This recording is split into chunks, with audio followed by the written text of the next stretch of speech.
Hello. வணக்கம். நமஸ்காரம். என்னால் வந்து ஃபாஸ்ட்டாக தமிழில் டைப் பண்ண முடியாது. ஸோ நான் இதை ஒரு வீடியோவாக பதிவேற்றம் பண்ணுறேன். மறுபடியும் ஹிந்தி ஏன் படிக்கணும், ஹிந்தி படிக்கக்கூடாதா, படிக்கணுமா, இந்த மாதிரி நிறைய கருத்துக்கள் வந்து சொல்லிட்டு வராங்க. ஒன் ஆஃப் த ரீசன்ஸ் நான் முகநூலில் அதிகமாக இப்போல்லாம் எழுதாமல் இருக்கிறது, பேசினதே தான் பேசிகிட்டு இருக்கோம், சொன்னதை தான் சொல்லிகிட்டு இருக்கோம்.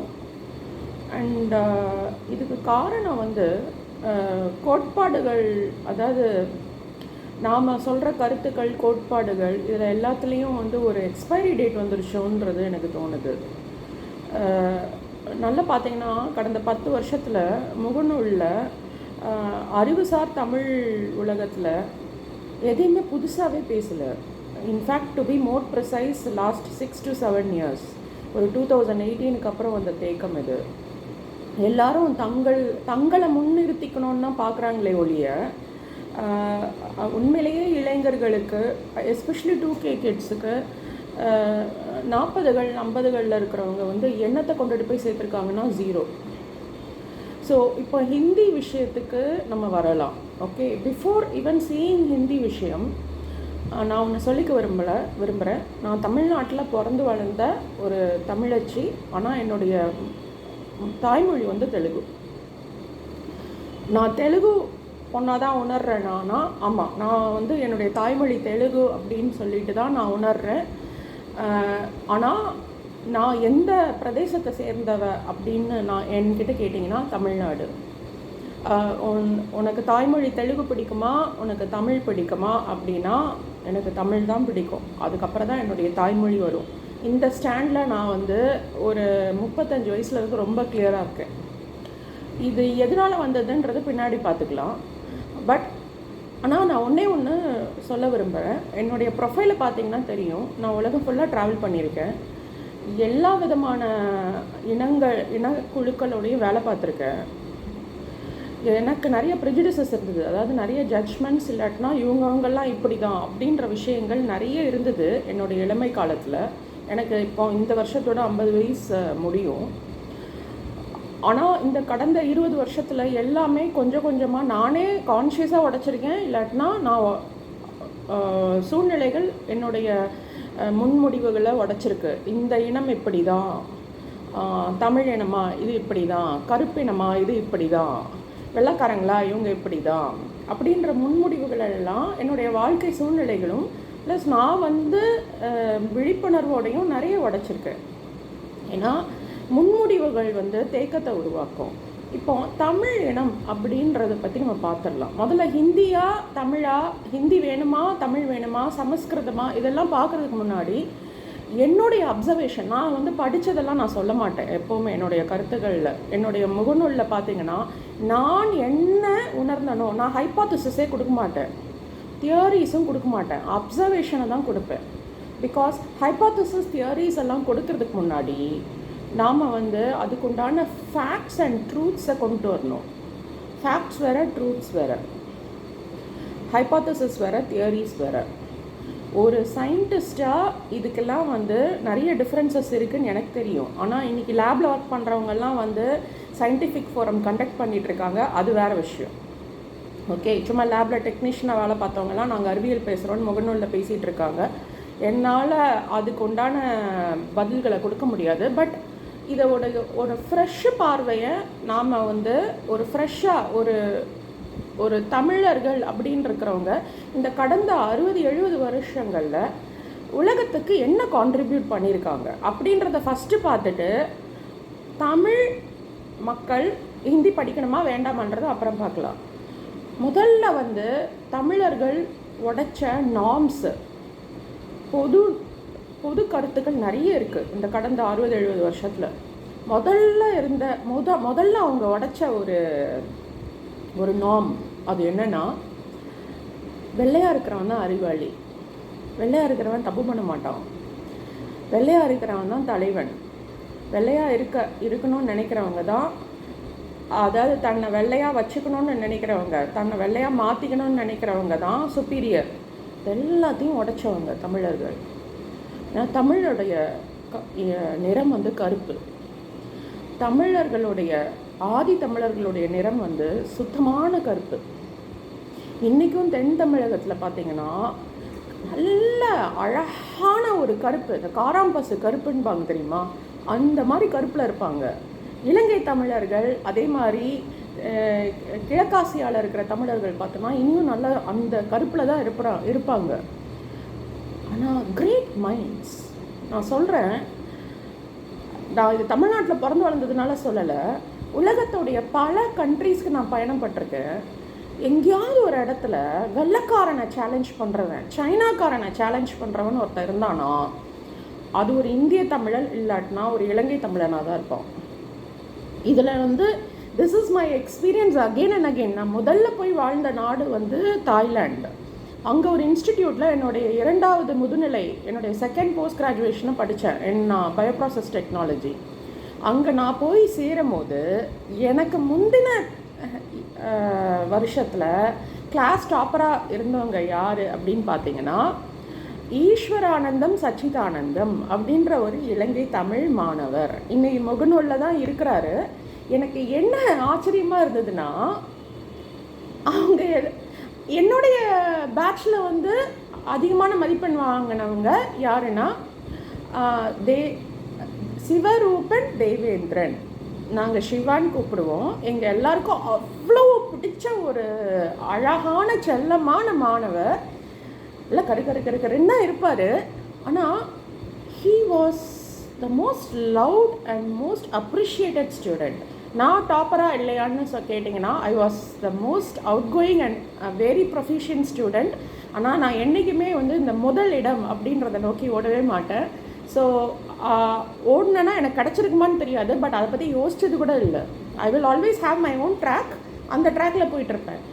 இந்த இனம் ஒன்று தான் கருப்பாக இருக்கிறவன் தலைவனாக முடியாது அப்படின்ற அந்த புது புத்தியை உடைச்ச இனம். தேவர் லீடர்ஸ், தேவர் அதாவது மேதைகள் இருந்திருக்காங்க, தலைவர்கள் இருந்திருக்காங்க, ஞானிகள் இருந்திருக்காங்க, புலவர்கள் இருந்திருக்காங்க. ஆமாம், ஓவியர்கள், கலைஞர்கள், நீங்கள் எந்த துறை, அறிவியல் ஆர்வலர்கள் இந்த தமிழ் இனத்தில் இருந்திருக்காங்க. நான் வந்து தமிழர்கள்னு சொல்லிக்கக்கூடிய மற்ற இனத்தை இருக்கிறவங்கள வந்து உதாரணம் காமிக்கல. ஓகே, உண்மையான தமிழர்களையே நான் சொல்கிறேன். இந்த கருப்பு நிற தமிழர்களை நான் சொல்கிறேன். சுதந்திரம் பெற்றதுக்கப்புறம் காமராஜர் இல்லாட்டினா பல பின்னடைவுகளை இந்த தேசம் சந்திச்சிருக்கும். ஏன்னா தன்னுடைய வெறுப்புகள் எல்லாம் தாண்டி தேசத்துடைய, தமிழ்நாட்டுடைய நல்லதை யோசித்தவர் பெருந்தலைவர் தான் காமராஜ். ஓகே, கோட்பாடுகளில் எவ்வளவு வேறுபாடுகள் இருந்தாலும் அவர் வந்து திராவிட கொள்கையை பின்பற்றின பெரியார், அண்ணாதுரை அவங்களோட ஒரு மரியாதைக்குரிய ஒரு ரிலேஷன்ஷிப், ஒரு உறவை வந்து காப்பாற்றி கொண்டுட்டு போனார். அதே மாதிரி எவ்வளவோ விஷயங்கள். ஓகே, இடதுசாரி கொள்கையாளர்கள் அப்படின்னு நீங்கள் பார்த்தீங்கன்னா பெருந்தலைவர் ஜீவா. ஓகே, இந்த மாதிரி எல்லா விஷயத்துலேயும் they were not expected to do anything. ஏன்னா சுதந்திரம் பெற்றோன்னே இந்த தேசத்தில் வட மாநிலங்கள் கிட்டேருந்து தான் தேசமே எல்லாத்தையும் எதிர்பார்த்துச்சு. அந்த மாநில தலைவர்கள் கிட்டேருந்தும் மக்கள் கிட்டேருந்து தான் தேசமே எல்லாத்தையும் எதிர்பார்த்துச்சு. அந்த சமயத்தில் தென் மாநிலங்களில் இருந்த மிக இன்ஃப்ளூயன்ஷியல் பிரதேசம் என்னன்னா தமிழ்நாடு. அதுலேருந்து எல்லாமே வந்தது. சுதந்திர போராட்டம் அப்படின்னு பார்த்தீங்கன்னா முதல்ல முன்னெடுத்தவங்க நாம தான். ஆனால் முதல்ல நான் சொன்ன மாதிரி இந்த நிறம், கருப்பு நிறம் அப்படின்றது வந்து ஒரு கீழ்மையான நிறம் அப்படின்றது வந்து வரலாறு வந்து மறுபடியும் வெள்ளையாக இருக்கிறவங்க சொல்லிகிட்டே வந்திருக்காங்க. இதை உடைச்சவங்க யாருன்னா மாடர்ன் டே வேர்ல்டில் தமிழர்கள் இந்தியாவிலையும் இதை உடைச்சிருக்காங்க, வெளிநாடுகள்லேயும் இதை உடைச்சிருக்காங்க. ஆக்சுவலி இதை உடைக்கிறதுக்கான முயற்சியை எடுத்திருக்க வேண்டியவங்க கருப்பிட மக்கள், ஆப்பிரிக்க மக்கள். மார்ட்டின் லூதர் கிங் பண்ணார். அந்த மாதிரி நிறைய தலைவர்கள் இருந்தாங்க, நெல்சன் மண்டேலா அவங்கள மாதிரி தலைவர்கள் இருந்தாங்க. ஆனால் ப்ராக்டிக்கல் வேர்ல்டில் இதை சுக்குநூறாக உடைச்சவங்க தமிழர்கள். இதுக்கு நிறைய எக்ஸாம்பிள்ஸ் சொல்லலாம். ஆனால் இன்றைக்கி இந்தியாவை பாருங்கள். தென்னிந்தியர்கள் கருப்பாக இருப்பாங்க, தமிழர்கள் கருப்பாக இருப்பாங்க, அவனுங்க அசிங்கமாக இருப்பாங்க. இதுதான்டா என் நிறம் கருப்புடா, என்னுடைய ஹீரோஸ் கருப்பாக தான்டா இருப்பாங்க, எனக்கு வெள்ளையாக இருக்கிற ஹீரோ வேண்டாம், அவன் பொம்பளை மாதிரி அப்படின்னு சொல்லிட்டு நாங்கள் இதுதான் அப்படின்னு சொல்லிட்டு எல்லா விஷயத்துலையும் அந்த நிறத்தை முன்னிறுத்தின மக்கள் தமிழர்கள். இரண்டாவது இந்த இனத்து மக்கள், இந்த மொழி பேசுகிற மக்கள் ஒரே ஒரு இனம்தான்.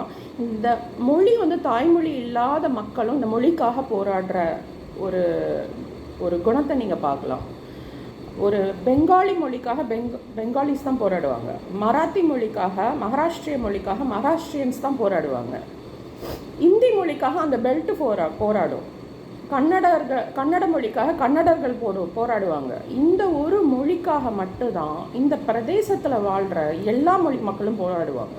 நான் முன்னாடி சொன்ன மாதிரி ஓகே, இந்த ஒரு மொழியை தான் இதுவும் எங்களுக்கும் இதுதான் மொழி அப்படின்னு சொல்லிட்டு எல்லா இன மக்களும் உரிமை கொண்டாடுவாங்க. இதை நீங்கள் இந்தியாவில் நீங்கள் எங்கே வேணால் போய் பாருங்கள். இந்த விஷயத்தை நீங்கள் வேறு எங்கேயாவது நீங்கள் பார்க்க முடியுமான்னு பார்த்துட்டு என்கிட்ட சொல்லுங்கள். குஜராத்தில் போங்க, பஞ்சாபில் போங்க.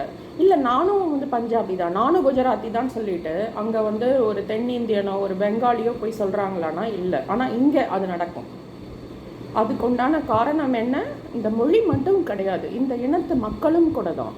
இவங்களுக்கு அடங்க மறுப்பாங்களே ஒழிய இவங்க யாரையும் இது வரைக்கும் எனக்கு கீழே நீ அப்படின்னு சொல்லி அடக்குனதே இல்லை. எங்கேயாவது ஒரு தமிழன் ஏதாவது ஒரு கருத்தையோ கோட்பாட்டையோ வட இந்தியர்கள் எங்களுக்கு கீழே தான், நார்த் ஈஸ்ட் இந்தியன்ஸ் எங்களுக்கு கீழே தான் அப்படின்னு சொல்கிறத நீங்கள் பார்த்துருக்கீங்களா? இல்லை. நாங்கள் உயர்ந்தவர்கள்னு சொல்லுவாங்களே ஒழிய ஈக்குவல்னு கூட இவங்க சொல்ல மாட்டாங்க. நாங்கள் உயர்ந்தவர்கள், ஆனால் நீ எனக்கு கீழேன்ற வார்த்தை வரவே வராது இவனுங்களுக்கு. நான் ரொம்ப லோக்கல் பாஷையிலே பேசுகிறேன். நீ எனக்கு கீழே, நீ என்னுடைய கீழ்மையானவன், உன்னுடைய நிறம் என்னுடைய நிறத்தோட கீழ்மையானது இப்படின்னு சொல்லிட்டு எந்த தமிழ் கருத்தாளர்கள் அது முன் வச்சுருக்காங்கன்னா இல்லை. இது மிகப்பெரிய விஷயம். இதனால தான் இந்த பிரதேசத்தில் ஒரு 10 வருஷம் வாழ்ந்தாலும் இது என்னுடைய நாடு, இது என்னுடைய மொழி. இங்கே ஏதோ ஒன்று ரொம்ப அபூர்வமாக ரொம்ப வித்தியாசமாக இருக்குது. இந்த அரசியல், இந்த கரப்ஷன், இந்த மோசமான சில விஷயங்கள் இதையெல்லாம் தாண்டியும் இந்த மண் ஒரு வசீகரிக்கக்கூடிய ஒரு மண்ணாக ஏன் இருக்குன்னா இந்த மனிதர்களுடைய அடிப்படை குணம். நீங்கள் போய் பாருங்கள், ஈவன் சென்னையில் இருக்கிற மக்களே தமிழ்நாட்டில் இருக்கிற மற்ற ஊர்களில் போய் பாருங்கள், தே ஆர் ஆல் இன்க்ளூசிவ். நீ அமெரிக்கனா ஓகே நாங்கள் ஏற்றுக்கிறோம், நீ ஒரு கன்னடனா நாங்கள் ஏற்றுக்கிறோம், நீ ஒரு மலையாளியா நாங்கள் ஏற்றுக்கிறோம், எனக்கு கீழேயா நீ இல்லை, ஆனால் எனக்கு நீ மேலேன்னா அடி விழும். இந்த ஆட்டிடியூடு இங்கே இருக்கிற ஒரு பாட்டிமாக்கு கூட இருக்கும். மூணாவது, நம்ம நார்மலாக லெஃப்டிஸ்ட் ஐடியாஸ் இல்லாட்டா இடதுசாரி ஐடியாஸ் அப்படின்னு சொல்லிட்டு நாம் சொல்லணுன்னா கம்யூனிஸ்ட் மக்களை தான் சொல்லுவோம். கம்யூனிஸ்ட் கோட்பாடுகளில் ரொம்ப தீவிரமாக இயங்குறவங்கள தான் நம்ம leftist ideas, the central left, for left இப்படின்னு இருக்கிறவங்க மோஸ்ட்லி அந்த மக்களாக தான் இருப்பாங்க. வித் ஆல் த ஃப்ளாஸ் இதுக்கு ஒரு ஆல்டர்னேட்டிவ் இந்த உலகத்துக்கு கொடுத்தது. எனக்கு தெரிஞ்சு உலகம் ஃபுல்லாக நான் பார்த்துருக்கேன். கொஞ்சம் லெஃப்டிஸ்ட் ஐடியாஸ் இருக்கிற யூரோப்பியன்ஸ் கூட சேவோடைய டிஷர்ட்டை போட்டுட்டு இருப்பாங்க.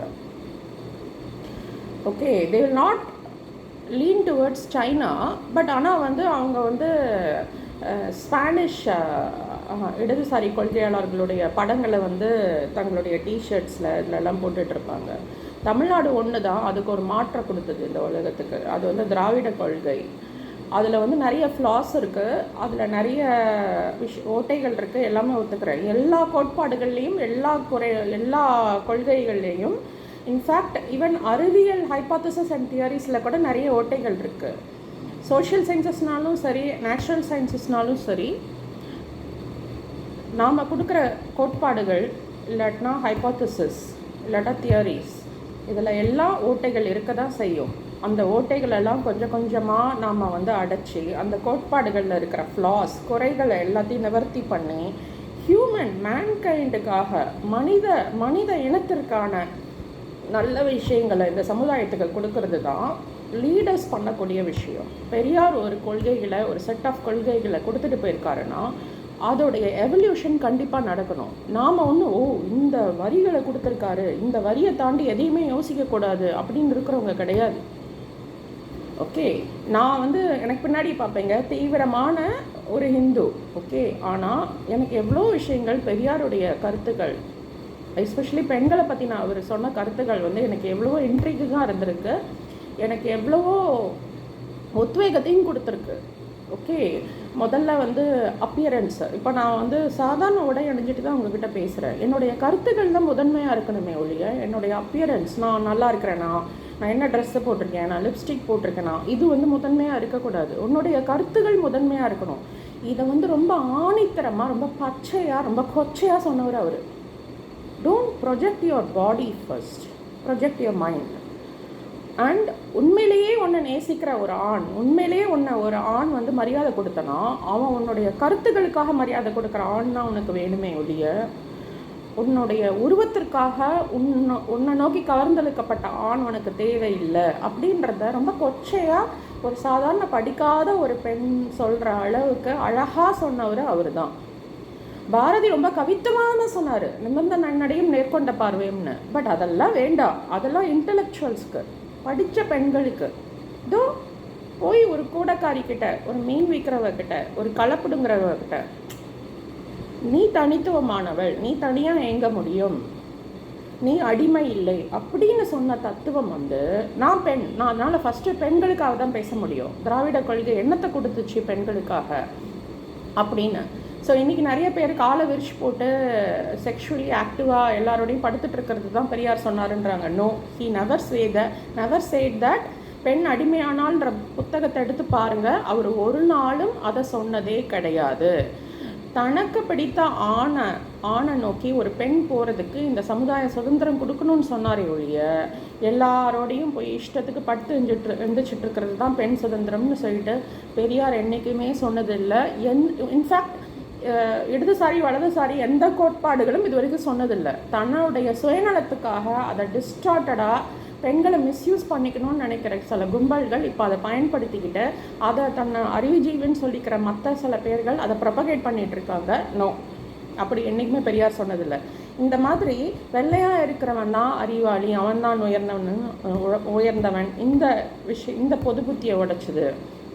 இந்த மொழி சாராதவங்களும் இந்த மொழிக்காவையும் இந்த மண்ணுக்காவையும் இந்த பிரதேசம் போராட வச்சது.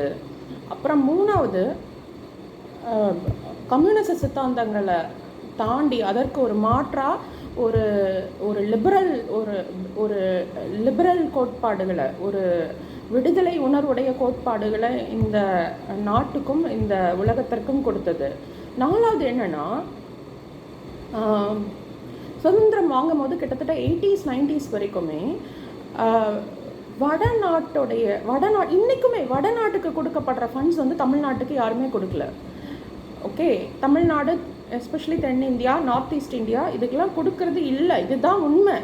ஆனால் இன்றைக்கி அதை பற்றி பேசுகிறோம்.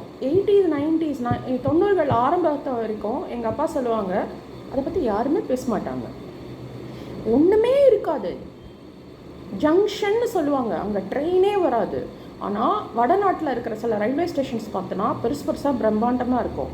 ஆனால் தமிழ்நாட்டில் இன்றைக்கும் காஞ்சி மணியாச்சி ஜங்ஷனும் சரி, நெல்லை ஜங்ஷனும் சரி, பயங்கர ஹைலி டிராஃபிக் இருக்கிற ஜங்ஷன். போனீங்கன்னா எந்த கட்டமைப்பும் இருக்காது. இது ரயில்வே துறையிலேயே உங்கள் கண்ணுக்கு முன்னாடி நீங்கள் பார்க்கலாம். ஓகே, இங்கே கட்டமைப்பு தேவை, இங்கே ஆக்டிவிட்டீஸ் ஜாஸ்தியாக இருக்குது. இது வடக்கு வாழ்கிறது, தெற்கு தேய்கிறது. இந்த முதல்ல இதை அட்ரஸ் பண்ண ஒரு விஷயங்கள் திராவிட அரசியலை பேசினவங்க தான்.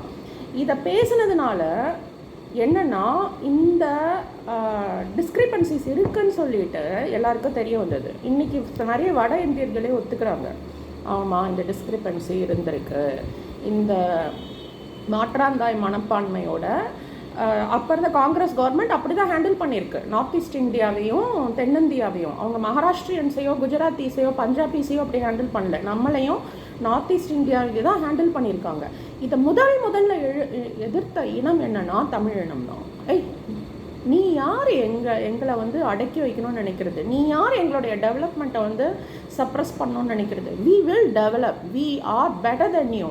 நீ என்னன்றதை பற்றி எனக்கு கவலை கிடையாது, but we are really the best.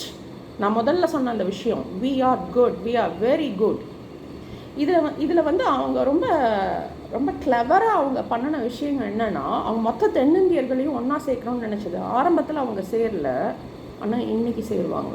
அதை பார்த்து தான் பயப்படுறாங்க நிறைய பேர். தமிழ்நாட்டுக்குள்ளாரையும் பயப்படுறாங்க, தமிழ்நாட்டுக்கு வெளியிலையும் பயப்படுறாங்க. இதை நான் ஆனால் இதை நான் இது ரொம்ப ஆரோக்கியமான ஒரு விஷயமாக பார்க்குறேன். ஒரு டெமோக்ரஸியில் இந்த விஷயங்களை நாம் பேசணும். இந்த ஏற்றத்தாழ்வுகளை பற்றி நாம் பேசணும். ஒரு டெமோக்ரஸியில் ஒரு குடும்பத்துலேயும் சரி, ஒரு நாட்டிலையும் சரி, தமிழர்களுக்கு இந்த விஷயங்கள் பேசுகிறதுக்கான வாய்ப்பை இந்த டெமோக்ரஸி கொடுக்கும். டெமோக்ரஸி போகாது. எனக்கு மோடி கவர்மெண்ட் மேலேயும் பிஜேபி மேலேயும் நிறைய நம்பிக்கை இருக்குது. They will not thrash democracy like many people say. ஏன்னா அவங்க அந்த டெமோக்ரஸின்னு ஒன்று இல்லாட்டனா இந்தியா வில் பி அ கேயாஸ்ன்னு சொல்லிட்டு அவங்களுக்கும் தெரியும். இந்த ஜனநாயக அமைப்பில் இருக்கிற இந்த சுதந்திரத்தை இந்தியா முழுமைக்கும் இருக்கிற மக்கள் யூஸ் பண்ணிவிட்டு அவங்களுடைய சமுதாயத்தை உண்மையிலேயே மேம்படுத்தணும். நாலாவது ஒரு விஷயம் என்னென்னா பேட்ரியாட்டிசம், அதாவது உண்மையான தேசப்பட்டிருக்கோம். ஜிங்கோயிசம்பாங்க, குழு மனப்பான்மை. சும்மா அந்த மாயா பசாரில் பார்த்துருப்பீங்களே, ஹே ஹே ஜம்போ, ஹே ஹே தலைவா, இந்த மாதிரி கூச்சல்றதுக்கும் உண்மையான தேசப்பட்டிருக்கும் நிறைய வித்தியாசம் இருக்குது. தேசம்னா என்ன? ஒரு குடும்பம் மாதிரி. இந்த மனிதர்கள் அத்தனை பேரும் ரொம்ப அழகாக, ரொம்ப ஆர்கனைஸ்டாக, ஒழுக்கத்தோட, ஒருங்கிணைப்போடு வாழ்கிறதுக்கான ஒரு கட்டமைப்பு தான் தேசம். அந்த தேசத்துக்கு உயிர் இருக்கானா? உயிர் இருக்குது. அந்த உயிர் என்னன்னா அந்த மக்களுடைய உயிர் தான், அந்த மக்களுடைய எண்ணங்கள் தான், அந்த மக்களுடைய கருத்துக்கள் தான் அந்த தேசம். அப்படியா இருக்கிற பட்சத்தில் தமிழர்கள் தேசப்பற்று உள்ளவர்கள்னா, S, they were the best patriots India has ever produced. The Tamils, the Bengalis, the Maharashtrians, the Punjabis.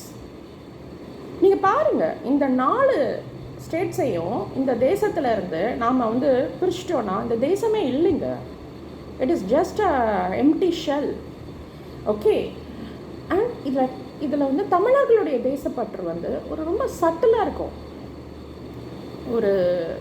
அது பார்த்தீங்கன்னா ஒரு மல்லிகை மலர் பயங்கர வாசமாக இருக்கும், ஆனால் தாமரை மலரில் இருக்கிற வாசம் தெரியாது. நான் பிஜேபியோடைய சிம்பலையே எடுத்துக்கிறேன். It is a very subtle smell. அது மாதிரி தமிழர்களுடைய தேசப்பற்றுன்றது it's a very profound and subtle. நான் ஹிந்தி படிக்க மாட்டேன், ஆனால் நான் இந்தியன். நான் நீ சொல்கிறதெல்லாம் ஏற்றுக்க மாட்டேன், ஆனால் உனக்கு இந்த தேசத்துக்கு ஒரு பிரச்சனைனா நான் முன்னாடி நிற்பேன். நான் கிண்டல் பண்ணுவேன்னா இருக்கும் உன்னுடைய சில பழக்க வழக்கங்களில், ஆனால் உன்னுடைய பிரதேசத்தில் ஒரு பூகம்பமோ ஒரு இயற்கை பேரழிவோ வந்தனா அதிகமாக பணம் கொடுக்கறது இந்த மாநிலமாக தான் இருக்கும். இதெல்லாம் மறுபடியும் தமிழர்கள் மறுபடியும், நான் ஹிந்தி படிக்காதவனாக இருக்கலாம், ஆனால் நான் இராணுவத்தில் போய் பணிபுரிவேன். அங்கே போனவொன்னே ஹிந்தி படித்து கற்றுட்டு இந்த தேசத்துக்காக நிறைய பேர் தன்னுடைய உயிர்களை இழந்திருக்காங்க. இது தமிழர்கள் மறுபடியும் மறுபடியும் மறுபடியும் மறுபடியும் ப்ரூவ் பண்ணியிருக்காங்க. ஓகே. தமிழர்களுடைய வீரத்தை யாரும் இனிமேல்லாம் இந்த உலகத்துக்கு பறைசாற்ற வேண்டாம். ஓகே.